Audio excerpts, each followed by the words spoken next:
যা যা যা আমরা রাগাতে বাইর জীবনের আমরা টাকা তোর না দেখি। কি গো কি হয়েছে পড়শি? এমন করে তোমার খালার তো বাইরে বাইতে বাইক করিতেছো কেরে? কি অসুবিধা হয়েছে? কি করছে? হ্যাঁ সমস্যা কি?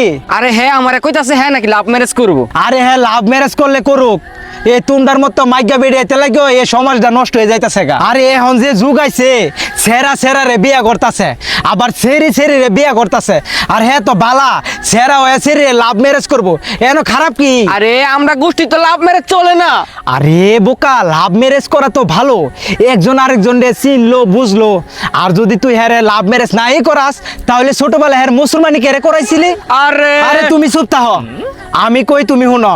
আজকে যদি হ্যাঁ আনতে গিয়া নেশা করে মদ খায়, গাঁজা খায়, তাহলে এটার দায়ভার কেডা নিব?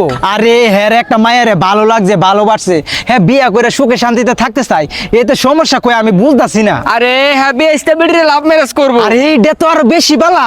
হ্যাঁ একটা বিয়া বেডিরে বিয়া করতে চাই, সমাজ সেবা করতে চাই, এটা তো সুখের একটা খবর। হ্যাঁ একটা বিয়া বেডিরে বিয়া কইরা সুখে শান্তিতে রাখবো, কি জানি হ্যাঁ বিয়া বেডিরা এই জামাইয়ের লগে মনে সুখে নাই, এই জন্যই তো হের কাছে বিয়া বইতে চাই। ইউ ট্রাই টু আন্ডারস্ট্যান্ড, তুমি একটু বুঝার চেষ্টা করো। আরে না গো তুমি বুঝতাছো না কে, এটা তো অ্যাকসেপ্ট করা যাইবো না গো। তোমার কি অসুবিধাটা তুমি একটু আমার কছেন? এত সুন্দর একটা ছেলে বিয়া করবো, এতে তোমার সমস্যাটা কি? আরে যাইরার ঘরের যাইরা হ্যাঁ তোর বইরে লাভ ম্যারেজ কত হইতাছে? বলেন কি?